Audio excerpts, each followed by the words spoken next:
Assalamualaikum warahmatullahi wabarakatuh. Selamat datang Bapak Ibu Guru yang saya hormati.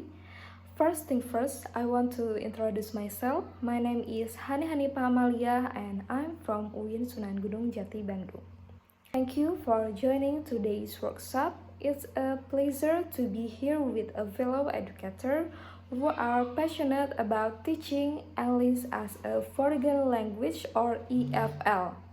Today, I'd like to share with you some practical and effective ways to integrate technology into our English classroom, especially when teaching young learners. Okay, I will to present to you about the integrating technology into English language teaching for student practical strategies for the EFL classroom.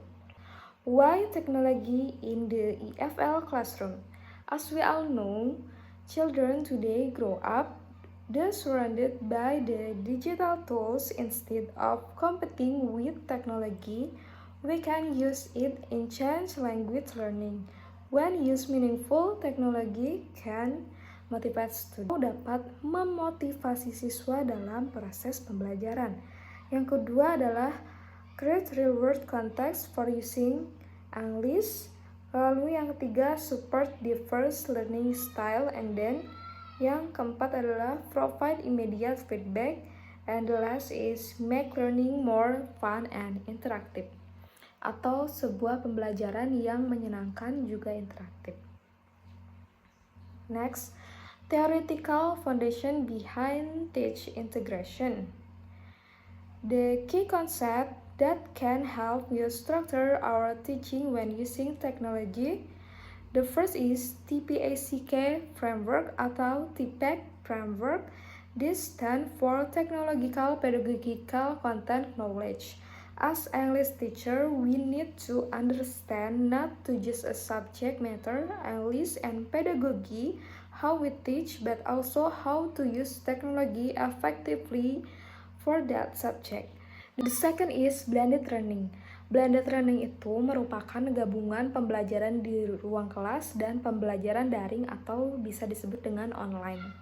Seperti mengenalkan kosakata di kelas, kemudian menggunakan aplikasi yang interaktif sebagai tugas rumah. Sementara itu, yang ketiga adalah multimodal learning. Multimodal learning is a technology allows to present content to video, audio, image, and interactive games which help our students absorb English in various ways. Next is classroom application strategies tools. Ada beberapa contoh aplikasi yang dapat digunakan pada pembelajaran sebagai pemanfaatan teknologi pada masa saat ini. Yang pertama adalah Google Classroom or Microsoft Teams. This platform help organize assignment, material, and announcement in English.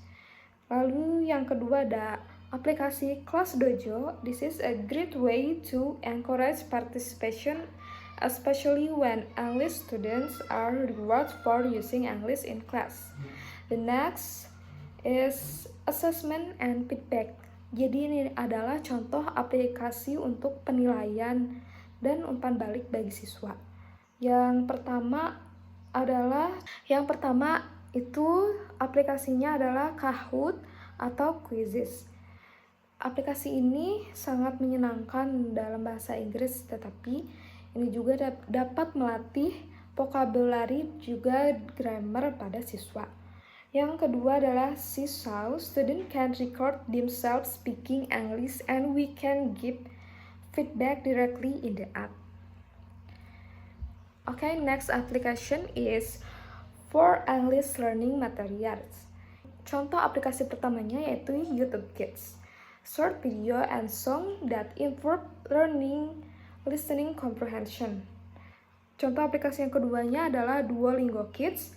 It's gamified apps for vocabulary and speaking practice. Oke, selanjutnya kita masuk kepada manfaat dari teknologi integration in EFL.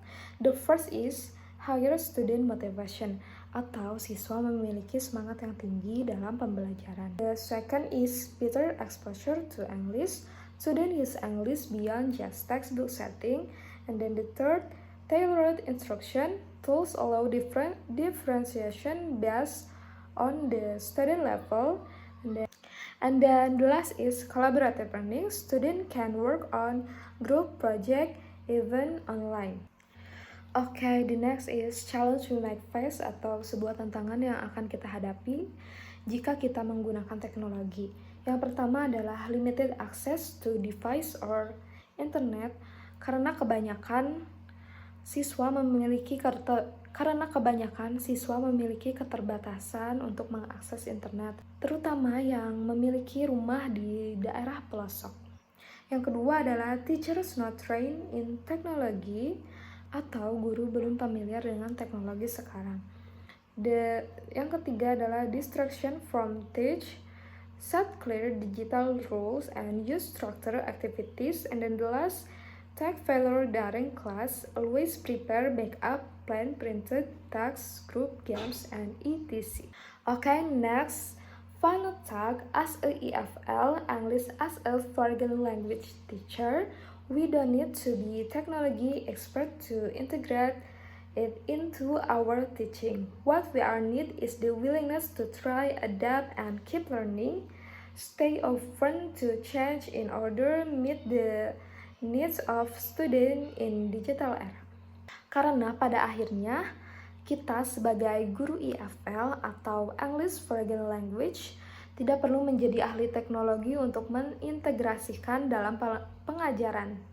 Untuk mengintegrasikan dalam pengajaran, yang terpenting adalah memiliki kemauan untuk mencoba, beradaptasi, dan terus belajar.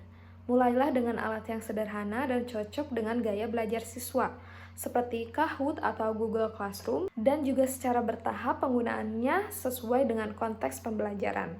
Ingatlah bahwa teknologi adalah alat bantu, bukan tujuan akhir, sehingga penggunaannya harus tetap berpusat pada siswa dan sesuai dengan tujuan pembelajaran yang ingin dicapai. Next is Q&A section. Pertanyaan dari Bapak Halim, yaitu bagaimana jika sekolah memiliki keterbatasan perangkat dan internet? Apakah tetap bisa menerapkan teknologi dalam kelas EFL? Saya jawab sekarang, tentu bisa, karena teknologi tidak selalu perangkat yang canggih atau koneksi internet yang stabil. Kita bisa mulai dengan perangkat yang ada, biasanya menggunakan satu laptop, guru yang disambungkan ke proyektor atau biasa kita sebut sebagai sebuah infocus. Banyak aplikasi seperti Kahoot atau video offline dari YouTube yang bisa diunduh dan digunakan tanpa internet. Selain itu, kita bisa mengatur jadwal rotasi, penggunaan perangkat, dan membuat aktivitas berbasis kelompok. Mungkin cukup sekian yang dapat saya sampaikan pada workshop kali ini. Semoga Bapak Ibu berkenan dengan ilmu yang saya berikan pada kesempatan kali ini. Saya ucapkan banyak terima kasih atas partisipasinya dalam workshop hari ini. Untuk menutup pertemuan kita kali ini, mari kita ucapkan hamdalah bersama-sama. Alhamdulillahirabbil alamin. Mungkin sekian dari saya. Wassalamualaikum warahmatullahi wabarakatuh.